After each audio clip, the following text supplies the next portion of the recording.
Hello, today I'm going to talk about a true classic sci-fi board game, Imperium, Empires in Conflict, Worlds in the Balance, by Game Designers Workshop, GDW in 1977. If you're looking for to introduce more modern gamers to a classic sci-fi board game, this would definitely be one to think about. And as usual, subscriptions are appreciated. So the theme is shown in back. To the empire which has ruled the stars of this spiral arm, the Terrans are the new barbarians, beating at the gates and vandalizing civilization. A vast interstellar empire already surrounds the Terran space, and the imperial governor nearest Earth seeks to gain territory. For victory will advance his career. Terra struggles to merely survive, husbanding strength for later expansion. Each player has distinct goals and strengths, and must apply them strategically through the course of the game in order to achieve ultimate victory. 3-color mounted game board showing the stellar neighborhood of Sol to a range of 15 parsecs. Detailed, well-balanced game. Can be played in average 3 to 5 hours. Difficulty level is average to moderate. Is recommended 12 to adult. And it's a 2-player game. The cover art is definitely evocative of the early sci-fi games. I think it's very well done. In later GDW games, they give us maybe more kind of subtle, maybe realistic looking depictions, but I do like it. It's definitely evokes what's going on here. Shows various opposing craft. As far as components, first of all, a 12-page rule book. It's got a lot of information there. It's a little bit verbose. And then there's 2 of these cardstock player aids with various combat tables. This is useful. It has a nice aid to talk about the counters. We'll show this in place, so 2 copies of that. And this is the first edition. There was another one that came out, the second edition, which has a bit of a different cover, but this is the first edition. It doesn't have a tray, and it's a GMT tray. Fits well in the box. Comes a nice sharp-edged dice. One of those. Good mix of counters. And they're good size counters too. They're kind of similar in size to what you'd see in like GMT Space Empires. They're a little bit bigger than the standard 1/2 inch by 1/2 inch counters, and I found that they're much better if you clip and kind of around the edges like I did. Definitely recommend that. It cleans them up pretty nice. And once they're clipped, they look really nice. Here are the unique counters, of which there are several. And again, we have this useful player aid that kind of shows you the meanings of them. First of all, a couple kind of documentation counters. These are 1s and 10 digits for resources. And the Imperium is red generally, and Terrans are blue. And a turn record marker. War and Peace indicator. Glory tracker for the Imperium. These are Imperial symbols. So there's color coding. So these are world markers for the Imperium and outposts for the Imperium. And these are world markers for the Terrans and outpost marker for the Terrans. Planetary defenses are blue with white for the Terrans and red with white for the Imperium. Regular troops, planetary defense. Jump troops for the Terrans. And these indicators are the combat factors. Planetary defense for the Terrans and the Imperial. Again, the combat factors. And then the indicators give further information of the type of ships. So these are fighters. And it's beam factor, missile factor, and screen factor, and that format will be used for the others as well. Tanker and beam, missile, screen. TR, which I believe is transport. They say T on the rules, but I believe it's a transport. Mothership, missile boat, strike cruiser, and a couple different types. Destroyer, light cruiser, heavy cruiser, dreadnought, battleship, fighter, monitor, missile, mothership, transport, tanker, scout, destroyer, light cruiser, strike cruiser, dreadnought, heavy cruiser, another dreadnought. It's an improved dreadnought, CA. So here's the map. It's a board mounted. It's about 19 by 24, 25 inches. It's got the information you need on here. It's got some indicators of what the hexes are. Have a guide there. Indicator of whether it's war or peace between the Imperium and Terrans. Turn record chart. Red is for Imperial, green is for Terran. Resource units. You track obviously your resource units for Imperial, Terran, and you can also then track the glory points also in these for the Imperium. As far as on the map itself, there's stellar systems which are indicated by stars, and so a hex that has a star is a stellar hex. Each hex is 1/2 parsec of about 1.67 light years across. So Sol is centered around the middle, and then it's the parsecs outside of Sol. Do you have some binary stellar systems? And then for systems that have habitable worlds, you have the indicated by primary systems, which are these white boxes. These represent the surfaces of the planets in the systems. So these are habitable worlds. Secondary systems are not habitable, and so those indicated by the red one. Secondary systems are indicated by the red squares, and that indicates they're not habitable worlds, but they have a planet there. The green are the jump lines, so you can either go across by hexes, one per turn, or then go on these jump lines. A single game involves a single war. A campaign consists of several wars and ends only with conquesting the entire star map. While a war may be fought in the evening, a campaign is fought over the course of several weeks. Sequence of play. Imperium is played in turns. Each game turn represents the passage of 2 standard Terran years.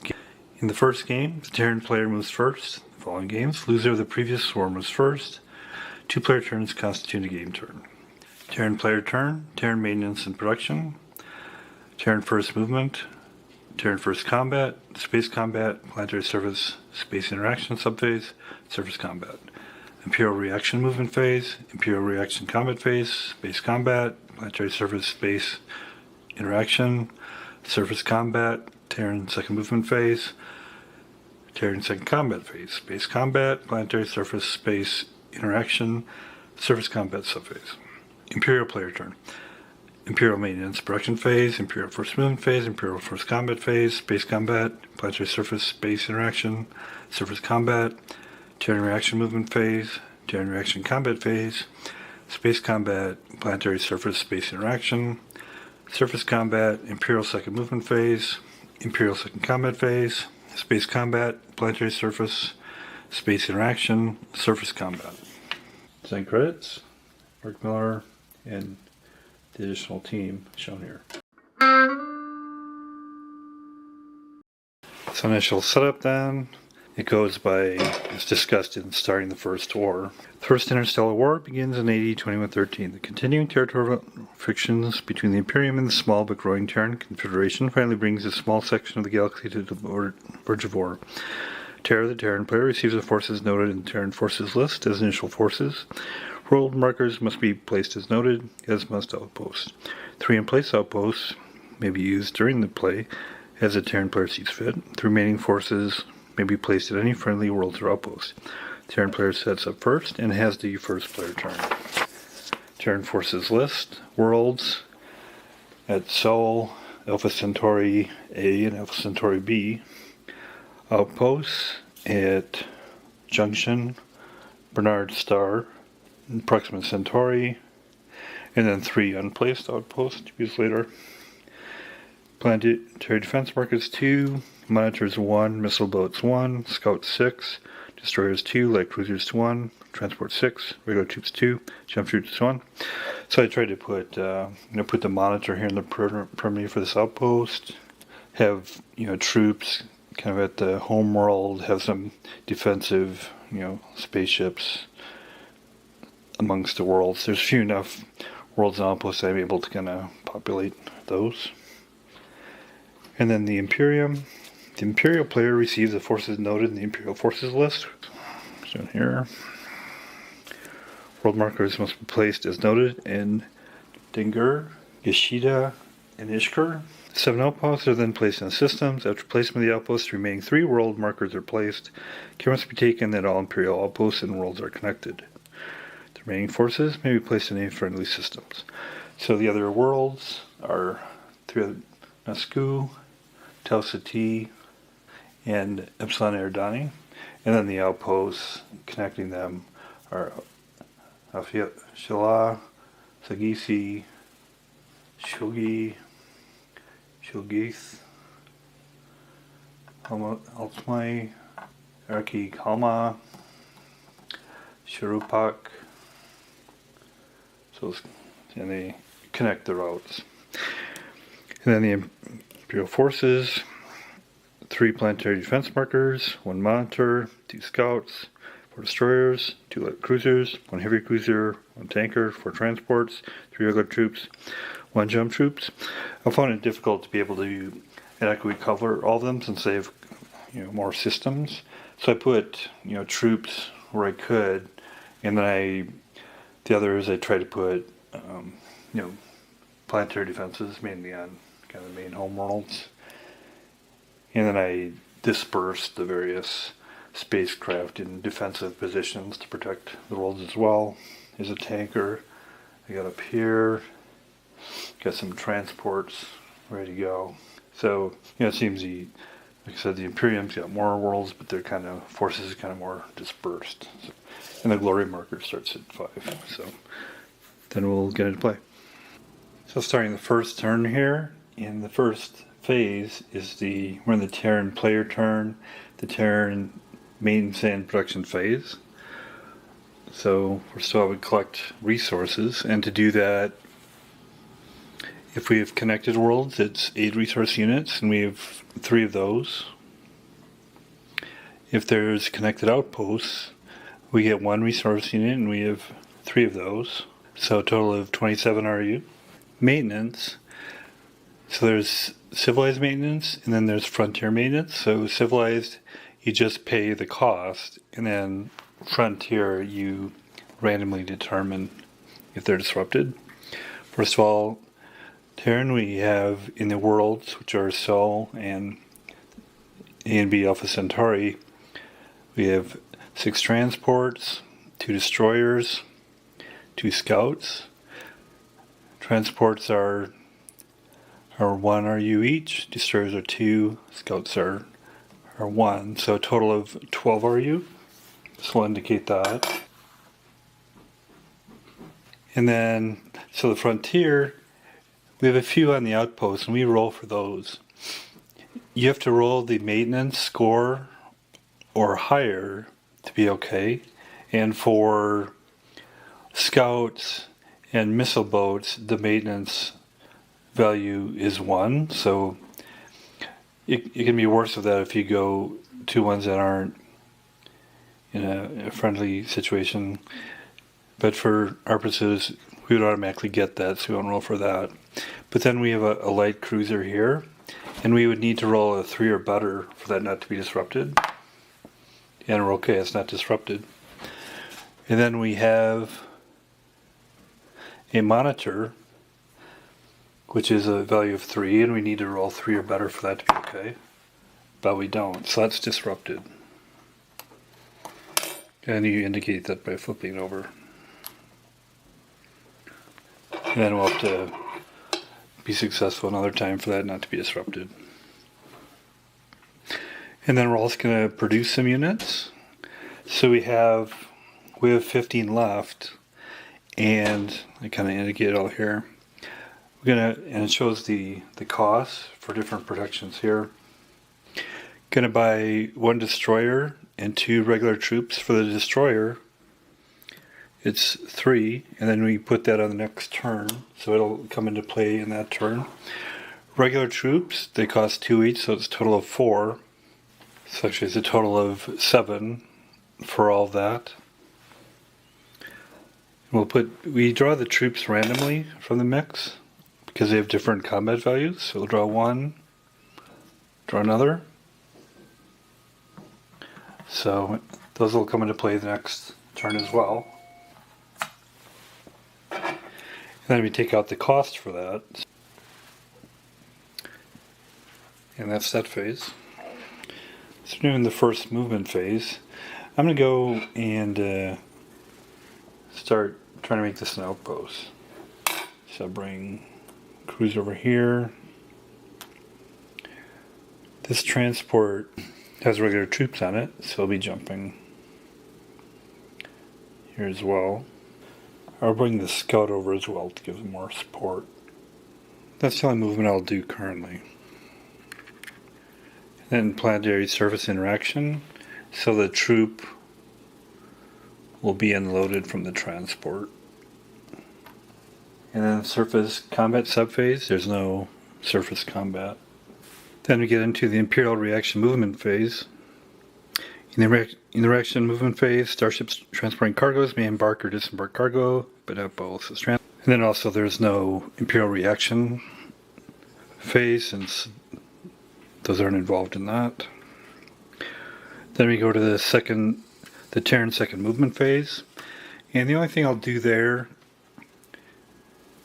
this transport over here, I had those 3 bases, or those 3 outposts. So I'll be moving this one over here, and then I'll be basically depositing this outpost in this world. And similarly, this transport has an outpost. Yeah, he'll be moving over here, so that in subsequent phases he can move that outpost around that area. So that completes the Terran player turn. Then we'll get to the Imperial. So now we'll get into the first Imperial player turn. First sub-phase is Imperial maintenance and production. So as far as production, they get 10 RU from the Emperor, I assume. And then for each world they get 1 RU. For each outpost they get 1 RU. And they dispersed across here. They have 6 worlds. And then they have 7 outposts. So that's 13 for their worlds and outposts and 10 for the Emperor. 23 total they have to spend. So we'll indicate that. As far as maintenance, again it's the civilized and frontier maintenance. In their worlds they have 1 heavy cruiser, for maintenance. And then they have 3 transports, which each cost 1.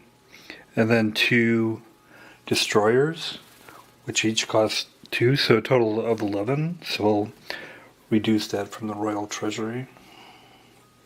So the frontier maintenance, they have transports which have maintenance factor of 1, so they're automatically okay. Couple scouts with 1, so they're okay. And then they have a couple destroyers that have a maintenance of 2, so they need a 2 or better for them not to be disrupted. So 1 is disrupted.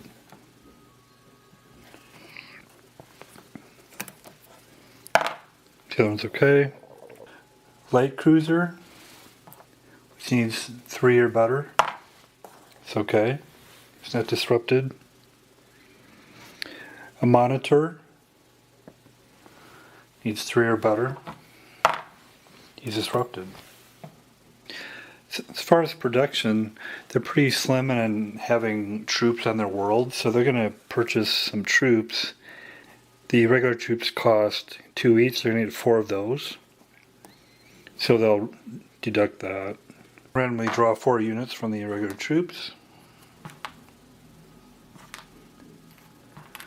So I got a couple with high combat strength and some with less. And those will come on the next turn then for them. So they're in Imperium movement phase, so they're going to focus on going down here and fighting on this new outpost down here. So they're going to send several troops down there. These are connected, so. Now we're doing the Imperial space combat phase. So we're going to be doing the battle here. So bring the units to a space of the board. So we'll get into combat here. Allocate the units, and then decide what the range is going to be, short or long. So the winner Terrans get to decide that it's going to be long range. So when you have long range, you have missile fire. So then they're all going to be doing missile fire, but he's going to be doing high intensity missile fire, which means he gets to double his missile factor. Then we refer to the missile combat results table. So first of all, we'll do these two. It's all simultaneous. The scout doesn't have missiles, so he's kind of out of luck there. And he's going to be doing high intensity missile fire. So his missile factor is 2, but he's going to double that, so now it's 4. And then he can't use any more missiles. And then we look at the shield or screen factor, 1 for him. So screen factor is 1, and then he has a missile factor of 4. So must be rolled or exceeded to destroy the target. So he does not exceed or meet 4, so they're okay. He's okay, and these two will do standard missile fire. So it'd be 4 to a screen of 4. 5 or better. Nope. Same with this one. Nope. He's got missile factor of 1 against a screen factor of 3.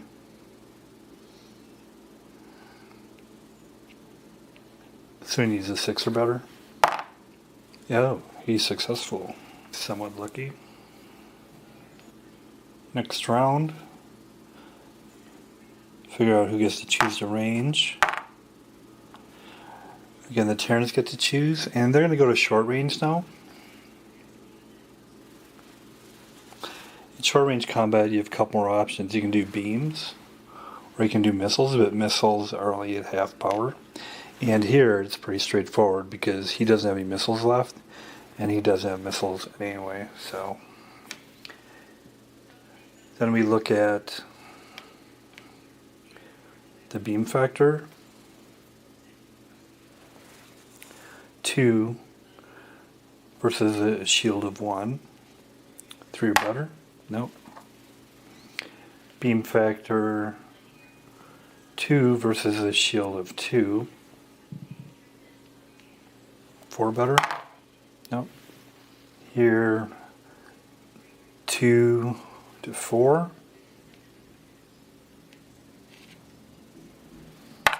Nope. And then he's got pretty good beam, so it's 5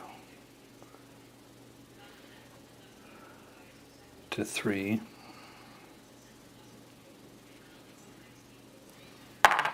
Successful.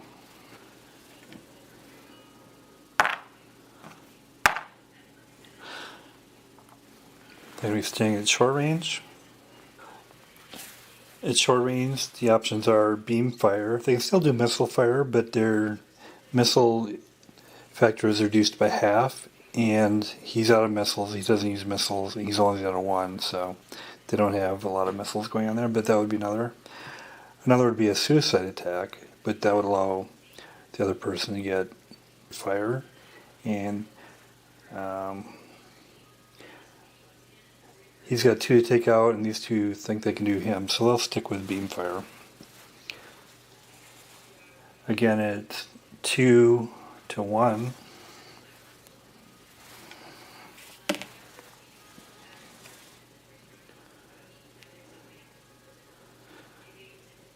He needed a 3 or better.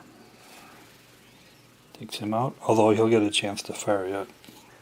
So he'll get a 2 to 2. And he takes him out. That's the conclusion of that battle.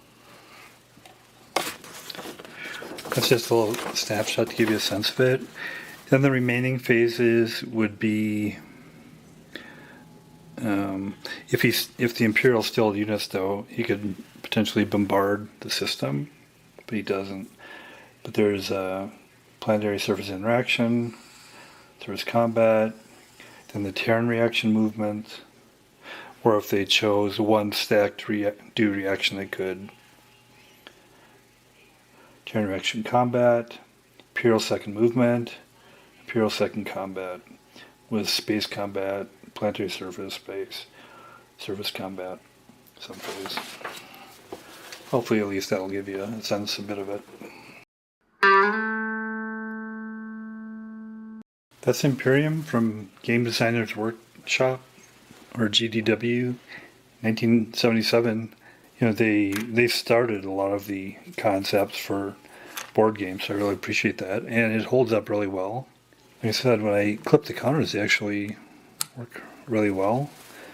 Comes in a game board, which is nice. Everything's on the table there. I did find there's a lot of subtleties in the rules you have to be familiar with. It's not, the rules aren't like all written out on a handy reference. There's a lot of subtleties there. It's definitely a classic. Imperium, Empires in Conflict, Worlds in Balance, from GDW 1977. I'll give it a 8 out of 10. Thanks.